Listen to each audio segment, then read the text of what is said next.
அழகா நான் விஎஸ் பேசுகிறேன். இனி நம்ம பார்க்க போகிற சீரிஸோட நேம் வந்து who made me a princess சொல்லக்கூடிய சீரிஸோட எபிசோட் 2 தான் நீங்கள் நம்ம பார்க்க போகிறோம். நிறைய பேர் அடுத்த எபிசோட் போட சொல்லி கேட்டுருந்தீங்க. இந்த எபிசோடு போடுறேன். மேபி இதுக்கப்புறமா அடுத்த எபிசோடு போடலாமா இல்லையான்றதை இந்த செகண்ட் எபிசோட் பார்த்துட்டு சொல்லுங்க. ஏன்னா கதை விஷயம் உங்களுக்கு பிடிக்கணும். உங்களுக்கு அப்படி பிடிக்காம நீங்கள் பார்த்தீங்கன்னா கண்டிப்பாக அது நான் எக்ஸ்பிளைன் பண்ணி போடுறதும் வேஸ்ட் தான் கேட்டிங்கன்னா. அதனால கதை என்னை பொறுத்தவரைக்கும் ரொம்பவே நல்லா இருக்கு. ஒரு சில பேருக்கு ரொமான்டிக் அனிமே பிடிக்கலன்னா பார்க்காதீங்களா நான் சொல்ல மாட்டேன். உண்மையிலே இது எமோஷனல் வைஸாக ரொம்பவும் நல்லா இருக்கு. கண்டிப்பாக லவ்ன்ற ஒரு விஷயம் பிடிக்காதவங்களுமே இதை பார்க்கலாம். ஏன்னா இதில் அதிகப்படியான மேஜிக் அண்ட் ஃபேண்டசி இருக்கிறதுனால அது உங்களுக்கு கனெக்ட் ஆகிறதுக்கான வாய்ப்பு இருக்கு. லவ் வைஸா நீங்க அந்த சீனை எல்லாமே கொஞ்சம் தள்ளி விட்டுருங்க, பார்த்துக்கலாம். நீங்க கேட்டதின் பேர்ல அடுத்த எபிசோடு போட்டுட்டு இருக்கேன். அதே மாதிரி இது ஒரு ஆன்கோயிங் சீரிஸ்ன்றதுனால அடுத்த எபிசோடு போடலாமா இல்லையான்றத நீங்க கமெண்ட்ல சொல்றதை பொறுத்து தான் இருக்கு. கண்டிப்பா ஒவ்வொரு எபிசோடுக்கும் வந்து நீங்க அடுத்த எபிசோடு போடலாமா இல்லையான்றதை சொல்லுங்க. ஏன்னா எந்த ஒரு இடத்துலயுமே ஸ்டோரி லேக் ஆகாது, அதுக்கு நான் கேரண்டி. ஆனா நீங்க கமெண்ட் மட்டும் பண்ணீங்கன்னா கொஞ்சம் நல்லா இருக்கும். சரி வாங்க நம்ம கதைக்குள்ள போலாமா. திடீர்னு ஒரு நாள் மேஜிக் லேண்ட்ல பாவப்பட்ட பிரின்சஸ் தப்பான ஒரு வேலையினால பாதிப்படுறான். பிறக்கும் போது தன்னுடைய பிறப்புனாலதான் தன்னுடைய அம்மா இறந்ததான் அவளை குத்தம் சொல்றாங்க. பத்ததுக்கு அவளுடைய அப்பாவும் அவளை வெறுக்கிறாரு. எங்க அப்பா சொன்னது உண்மைதான், அதனாலதான் அவளுக்கு பிடிக்கலையான்னு. ஆனா இந்த ஒரு நிலைமையை நான் மாத்துவேன். கிட்டத்தட்ட 9 வருஷம் கழிச்சு என்னுடைய அப்பாவை நான் மீட் பண்ண ஃபர்ஸ்ட் டைம். எனக்குன்னு இருக்கிற ஃபேமிலியில ஒரே ஒரு ஆள் நான் அவர் மட்டும்தான். அவருக்கும் இப்போதைக்கு நான் மட்டும் தான் இருக்கேன். அந்த அப்பாவுடைய அன்பு எனக்கு தேவை. அதுக்கு நான் என்ன பண்ணணும்னு நினைச்சாலும் எல்லாத்தையுமே பண்றதுக்கு தயாரா இருக்கேன். அதுக்காக தான் என்னுடைய ஃபியூச்சர்ல வரக்கூடிய எல்லா விதமான பிரச்சனைகளையும் முடிஞ்ச அளவுக்கு சால்வ் பண்ணிட்டு இருக்கேன். எந்த ஒரு வகையிலும் அவருக்கு எதிராக மாறிடக்கூடாது. ஆனா என்னுடைய 14 வயசுல இன்னொரு எம்பரருடைய டாட்டரா இருக்கிற ஜெனிட்டே, அவ ஒரு ஏஞ்சல், அழகா இருப்பான். எல்லாருடைய அட்டென்ஷனும் அவளுக்கு இருக்கு. அவளுக்கு என்னுடைய அப்பாவுடைய அன்பு பூரணமா இருக்கு. ஆனா எனக்கு இல்ல. பிளாக் மேஜிக் பயன்படுத்தின இந்த மாதிரியான ஒரு பொண்ணு அவருக்கு பிடிக்குமான்னு என்னுடைய அப்பா என்ன மறந்துட்டு இன்னொரு பொண்ணை தன்னுடைய பொண்ணை நினைச்சு வாழ ஆரம்பிச்சாரு. ஆனா என்னால கொடுமை இது. இதை பத்தில நான் தேவையில்லாம கவலைப்பட்டு இருக்கேன் பாரு. ஃபியூச்சர்ல நடக்க பார்த்து கொஞ்சம் கொஞ்சமா இப்ப தெரிஞ்சு மாத்திட்டு இருக்கேன். தேவையில்லாம அப்பப்போ இதை வேற படிச்சு நான் மூடியை ஸ்பாயில் பண்ணிக்கிறேன் அப்படின்னு அவ வருத்தப்பட்டு உக்காந்துட்டு இருக்கான். என்னால மாத்த முடியாம போயிடுமோ ஃபியூச்சர்ல நடக்கிறது இல்ல. இப்படி யோசிச்சு தானே வேலைக்கு ஆகுது. கண்டிப்பா கொஞ்சம் பண்ணி தான் ஆகணும், மாத்தி தான் ஆகணும் அப்படின்னு அவன் முடிவு எடுப்பான். அதுக்கப்புறம் நிறைய கார்ட்ஸ் வந்து அந்த இடத்துல எக்ஸ்ட்ராவே இப்ப போட்டுட்டாங்க காவலுக்கு. இதனால இன்னொரு பக்கம் பார்த்தா நம்ம அத்தனாச்சியம் வருத்தமாயிட்டு இருக்கான். ஆட கடவுளே, அன்னைக்கு நடந்த அந்த இன்சிடென்ட்னால இந்த இடத்துல கிச்சனுக்கு நிறைய பாதுகாப்புலாம் போட்டு வச்சிட்டாங்க. அப்போ நான் எப்படி அந்த இடத்துல இருக்கிற கிறிஸ்டல்ஸ் எல்லாம் நான் எடுத்துக்கின்னு என்னுடைய புதையில அதை ஒழிச்சு வைக்கிறது? எது வந்தாலும் பரவாயில்ல, லெலியா இருக்கல, போயிட்டு எல்லாத்தையும் நான் மறைவான இடத்துல வைக்கணும். அதுக்கு நான் ஒரு பிளான் போடணும். இடத்த பார்த்து கண்டுபிடிக்கணும்டாப்பா சாமி அப்படின்னு சொல்லிட்டு அந்த இடத்த விட்டு கிளம்ப. பிளாஷ்பேக்ல பார்த்தா லெலி ஒன்று சின்ன வயசுல இவளுக்கு நிறைய பலபலன்னு இருக்கிற தங்கங்களை கொடுக்கவும் அவள் அது மேலே ரொம்ப ஈர்க்கப்படுறான். அவளுக்கு அதிகமாகவே இந்த பளபளப்பான விஷயங்கள் எல்லாமே ரொம்ப பிடிச்சிருக்கு. கிச்சன் அதுக்கப்புறம் போயிட்டு எல்லாருக்கும் வணக்கம், அத்தனாஷியாவுக்கு கொஞ்சம் சாக்லேட் வேணும், யாரும் உதவி பண்ணுவீங்களா அப்படின்னு கியூட்டா கேட்க எல்லாம் வாங்கிட்டு கொடுத்துதுங்க. ஆஹா, எனக்கு ஸ்டோன் கிடைச்சிருச்சு, இது போதும், ரொம்ப நன்றி நீங்க பண்ண உதவிக்கு அப்படின்னு கண்மூடித்தனமா அவங்க அப்படியே விட்டுறாங்க பிரின்சஸ். அப்ப பார்த்தா அந்த பிளேட் எடுத்துக்கு அந்த இடத்த விட்டு கிளம்புறா. இப்போ எனக்கு கிட்டத்தட்ட ஒரு 9 வயசு ஆகுது. கண்டிப்பா இப்போதுல இருந்து நான் ட்ரெஷரை சேர்த்து வைக்க ஆரம்பிக்கணும். இதெல்லாம் எதுக்காகனா லெலியான் கூட நான் ஜாலியா இருக்கணும், அவங்களுக்கு நான் பெருமையா காமிப்பேன் இதெல்லாமே. அதுக்கப்புறம் வந்து அவன்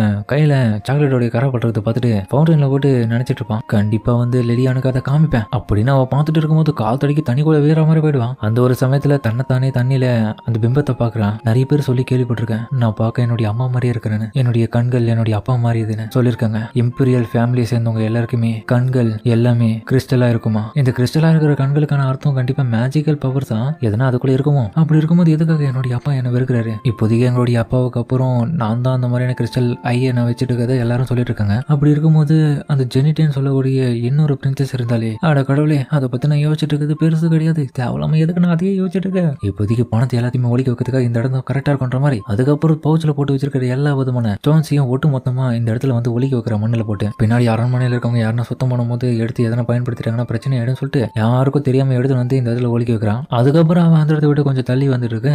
அங்க இன்னொரு பேலஸ் இருக்கு. ஆமா, இந்த இடம் என்ன ரூபி பேலஸ்? இது கழியாது. என்னப்பா இது, ஒருத்தர் கூட இங்க இல்ல, எல்லாமே காலியா இருக்கு. ஒருவேளை நம்ம பேலஸ்ல எதனா சின்ன பேலஸா இருக்குமா இது? எனக்கு வேற பசிக்குது. அதுக்கப்புறம் அந்த இடத்துல இருந்து கிளம்பி திரும்ப கிச்சனுக்கே வரான். அதுக்கப்புறம் அந்த இடத்துல இருக்க ஒரு சில மேடு எல்லாமே, உங்களுக்கு ஒரு விஷயம் தெரியுமா, நம்மளுடைய மேஜிஸ்ட்ரி வந்து நம்ம பேலஸ்ல எல்லா விதமான ரூம்ஸையும் இன்ஸ்பெக்ஷன் பண்ண போறாராம். அதனால எல்லாத்தையுமே நம்ம தயார்படுத்தணும். எந்த விதமான தேவையில்லாத பொருட்கள் இருந்துச்சுன்னா எல்லாத்தையும் எடுத்துணும். சரியா? இது எல்லா ரூமையும் பார்க்க சொன்னாரு. ஆமா, ஸ்பெஷலா வந்து பிரின்சஸோடைய ரூமை கூட தான் அவங்க கிளீன் பண்ண சொல்லியிருக்காங்கன்ற மாதிரி சொல்லவும் இதை கேட்டு அவன் ஷாக் ஆகிறா. என்னது, யார் ரூமா? ஆட கடவுளே, ஆல்ரெடி என்னுடைய புதையல் எல்லாம் அந்த இடத்துல கோவிச்சு வச்சிருக்கேன், அது எல்லாத்தையும் எடுத்துன்னு போயிட போலாங்க, நிறுத்துங்கடே, வந்துட்டேன், அதை நான் எடுத்துன்னு போறேன் அப்படின்ற மாதிரி அவ கத்திட்டு அதுக்கப்புறம் தன்னுடைய ரூமுக்கு வந்து பாக்குறான். அவ வந்து ரூம்ல பார்த்தா யாருமே ஆள் இல்லை. பட் இருந்தாலுமே கன்ஃபார்ம் பண்றா அது இருக்குதா இல்லையான்னு செக் பண்றான். ஆனா அந்த இடத்துல பார்த்து எல்லாமே பத்திரமா தான் இருக்கு. 6, 7, 8 எல்லாமே கரெக்டா தான் இருக்கு. இதுக்கப்புறமா இந்த இடத்துல கண்டிப்பா இதெல்லாம் ரொம்ப நாளைக்கு வச்சுட்டு இருக்க முடியாது தெரிஞ்சு போயிடுச்சு. நான் ஒலிக்க வைக்கிறதுக்கு இதெல்லாமே எடுத்துன்னு போனதான் கரெக்டா இருக்கும். சரி ஓகேன்ற மாதிரி அதுக்கப்புறம் அவ எடுத்துன்னு போலான்னு பார்க்க அந்த ஒரு சமயத்துல பார்த்தா கொஞ்ச நேரத்துல லில்லியான் வரது பார்த்துட்டு அவ போயிட்டு தூங்கிட்டுவா. தூங்கிட்டீங்களா? நல்லா தூங்குங்க, நான் அப்புறமா போயிட்டு வரேன்ற மாதிரி. அதுக்கப்புறம் வந்து அவ கிளம்புன பிறகு தூங்கல நடத்திட்டு இருக்கா. வெளியே எப்படியாச்சும் ஏமாத்திட்டு போனல. அதுக்கப்புறம் எல்லா விதமான பைகளையும் கூடவே எடுத்துட்டு வந்துட்டான். இந்த முறை வந்து எக்ஸ்ட்ராவே எடுத்துன்னு போய் வைக்கிறதுக்காக. அதுக்கப்புறம் யாருக்கும் தெரியாம ஒளிஞ்சு போறான். யாரும் என்ன கண்டுபிடிக்கல. அதுக்கப்புறம் வெட்டுக்கிழமை திரும்ப காட்டுக்கு வந்துட்டான். ஆமா இந்த இடத்துல தான் நான் ஒழிக்க வச்சிருந்தேன் இதுக்கு முன்னாடி, எங்க இந்த இடம் அப்படின்ற மாதிரி அவன் சுத்தி முத்தி தேடி இருக்க.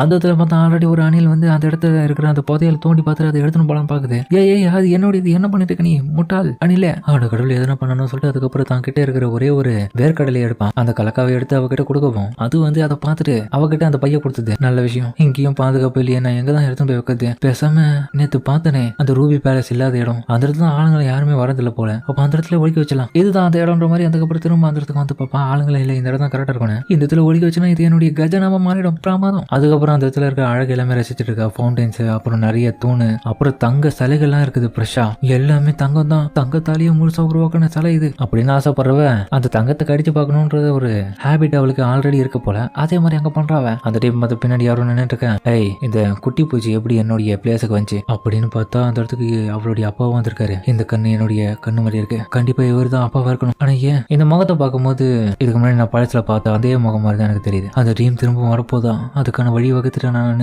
கூடிய சீக்கிரமே எங்க அப்பா என்ன வெறுக்க போறாரு, எதுக்கு இந்த மாதிரி சூழ்நிலை அமையணும் அப்படின்னு அவன் கஷ்டப்பட்டு இருக்க மனசார. இந்த பொண்ணை பார்க்கும்போது என்னோட ஒய்ஃப் தான் நாக்கு வரா. ஏய் குட்டி பொண்ணு, நீ பார்க்க எனக்கு பிடிச்ச பர்சன் மாதிரி இருக்க அப்படின்னு அவன் மேல கையை வைக்கலான்னு போகவும் பின்னாடி இருக்க காடு சார் வேணாம் சார் மேஜிஸ்ட்ரேட் நிறுத்துங்க. ஆனா அவனும் கை வைக்க போக்க இவனோட பக்கம் பார்த்துட்டு அவர் அந்த சமயத்துல எனக்கு ஒன்னு ஞாபகம் இருக்கு நல்லாவே. உன்னோட பேர் அத்தனாஷேதன்னு, அந்த பேரை கொடுத்ததே நான் தான். சின்ன வயசுல நான் உன்னை பார்த்தது கை குழந்தையா இருக்கும் போது, இப்பதான் ரொம்ப நாள் கழிச்சு பாக்குறேன்னு சொல்லவும் எல்லாரும் பதட்டமாயிடுவாங்க. நல்லாவே வளர்ந்துட்டேன். அப்புறம் இது அப்படின்னு பார்க்க அவரு பார்த்தா அவருடைய கணத்தை போட்டு கிள்ளிட்டு இருக்காரு. ரொம்ப ஒரு ரவுண்டா மாறிட்டு இருக்க முகம். அதுக்கப்புறம் தலைவன் கொஞ்சத்தை குறதாங்க ரவுண்ட் ஆகுதா. என்னப்பா இங்க நடக்குது, என்னுடைய அப்பா வந்த உடனே இப்ப என்ன விரப்ப மாத்தி எதனா உனக்கு காண்டேறி அடிச்சிருவாருன்னு நினைச்சேன். அவர் நானா இவ்வளவு இன்ட்ரெஸ்டா இருக்காரியாமல, என்னதான் இங்க நடக்குது. அதுக்கப்புறம் அவளை கொஞ்சிட்டு சரி வா டீ போய் குடிப்போம். இல்ல நான் வரமாட்டேன், இந்த இடத்த விட்டு கிளம்புறேன் அப்படின்ற மாதிரி அவன் போவேன். ஏய் குட்டிச்சத்தான் எங்க போறேன், இங்கே அப்பா கூட. அது மட்டும் இல்லாம என்ன இது நீ கொஞ்சம் வெயிட் இருக்க மாதிரி தெரியுதுன்னு சொல்லவும் அதுக்கப்புறம் அவன் காலில் கட்டி வச்சிருந்த எல்லா விதமான சுருக்க பையன் கீழே வந்துட்டு அந்த ஸ்டோன்ஸ் எல்லாமே வெளியே விசிறி அடிக்குது. அட கடவுளே என்னுடைய ட்ரெஷர்ஸ் அது, இங்க என்ன நடக்குது. அவர் கூட நான் உட்காந்துட்டு இருக்கேன். அவ கண்ணுக்கு அவன் ஒரு மாதிரி டெரரா தெரிய, இவன் கண்ணுக்கு அவன் சின்ன குட்டி பூச்சியாட்ட தெரியும். எங்க அம்மா இருந்தா கரெக்டா இருந்திருக்கும். எப்படிதான் இந்த சமாளிச்சாருன்னு தெரியல. இருந்தாலும் என்னுடைய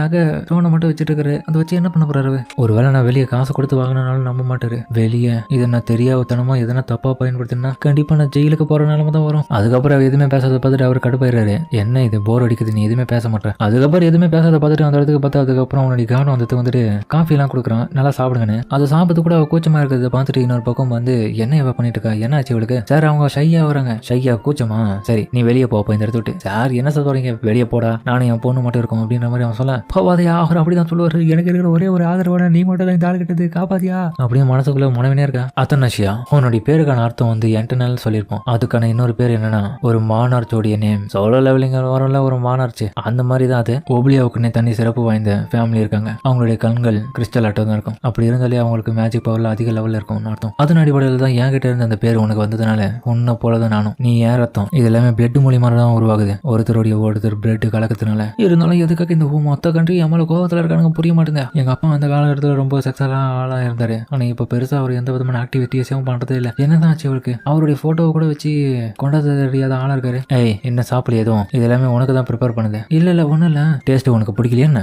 அதெல்லாம் கிடையாது. அட கடவுளே என்ன பண்றது தளபதி. ரூபி பேலஸ்க்கு போயிட்டு திரும்ப நான் அந்த இடத்த என்ஜாய் பண்ணணும். லிலியா எங்க இருக்க, எனக்கு வந்து உதவி பண்ணு. சரி அங்கெல்லாம் எப்படி இருக்காங்க எல்லாரும், உனக்கு யாரு எல்லா விதமான விஷயங்களை சொல்லி தருது. அது வந்து லிலியான் தான். ஓ அந்த மேடி எட்டா உன்னுடைய அம்மாவுடைய ஃப்ரெண்ட். அவங்க பரவாயில்ல, இவருக்கு தெரிஞ்சிருக்கு ஏதோ ஒரு விஷயம் இருக்கப்போ. அவன் ஒரு பக்கம் பேசிட்டு இருக்கும் போது இவன் பக்கம் யோசிக்கிறான். நான் இது வரைக்கும் இவர் அப்பானே நான் கூப்பிட்டது இல்லையே, கூப்பிட்டு பார்க்கலாமா வேணாவா. அதுக்கப்புறம் அவ மனசார அந்த அப்பா நீங்க சொல்றது எல்லாமே சரிதான்ப்பா. இதை கேட்ட உடனே சந்தோஷம் வந்துடுது பாருங்க. தான் பொண்ணு அப்பான்னு தன்னை கூப்பிட்டுட்டேன்னு அப்படி இருப்பான் அவன். ஆனாலுமே அவ பெருசா பயந்துட்டு இருக்கா. நான் இந்த காரியம் பண்ணிட்டேன், வேற வழி இல்ல, வேற எதனா சொல்லி சமாளிப்போம். அதுக்கப்புறம் ரூபி பேலஸை காமிக்க அந்த இடத்துல இருக்க ஹெட்மேடும் எல்லாரையுமே போயிட்டு சல்லடை போட்டு பிரின்சஸை தேட சொல்றாங்க. ஆனா அந்த இடத்துல பார்த்தா ஆல்ரெடி வந்து லிலியான் வந்துட்டு இருக்கான் ஒரு காடு கூட. அதெல்லாம் அத்தனாஷியோடைய அப்பாவா இருக்கிறவர் கூட வந்து அந்த காடு ரொம்ப பவர்ஃபுல்லான ஆளா இருக்கான். எங்க போயிட்டீங்க, உங்களை நினைச்சு எனக்கு ரொம்ப வருத்தப்பட தெரியுமா. சரி அழுவாதீங்க, என்ன வேலை நீங்க பண்ணி வச்சிருக்கின்ற மாதிரி இன்னொரு பக்கம் அவன் மறைச்சு பார்க்க இங்க பாருங்க நான் எதுவும் பண்ணல, மேஜிஸ்ட்ரி தான் பண்ணாரு. அவர் இங்க அமுச்சு வச்சதுக்கான காரணம் என்ன தெரியுமா, இவளுக்கு இதுக்கப்புறம் நான் இந்த இடத்துல இருந்து ஒரு பாடி கடை வேலை செய்யணுமா, அவருக்கும் நான் பார்க்கணும்னு நினைக்கிறாரு. என்னதே இவங்களா எப்பத்துல இருந்து இந்த கதை மேஜிஸ்ட்ரி வந்து தன்னுடைய சொந்த பொண்ணு மேல பிரின்சஸா ஆக்கிறதுக்காக முயற்சி பண்றாருன்ற மாதிரி ஒரு பக்கம் அவங்க ஹாப்பியாவே. அதுக்கப்புறம் அதே இடத்துல மயங்கிறாவன். அட கடவுளை என்ன நடக்குது எனக்கு சுத்தமா புரியல அப்படின்ற மாதிரி அவன் மயங்க. அதோட இந்த இடத்துல இந்த எபிசோட முடிப்பாங்க. சரிங்க, இந்த வீடியோ அப்படின்னு கமெண்ட் சொல்லுங்க. மறக்காம இந்த வீடியோக்கு பிடிச்சிருந்தா பிடிச்சிருந்தா லைக் போட்டு நம்ம சேனலுக்கு சப்ஸ்கிரைப் பண்ணி சப்போர்ட் பண்ணுங்க. அடுத்த எபிசோட் போடலாமா வேணாமன்றது கமெண்ட் சொல்லுங்க. நானும் பார்த்துக்கிறேன். சரிங்க, சம்பத்தோட இந்த வீடியோ முடிச்சுப்போம்.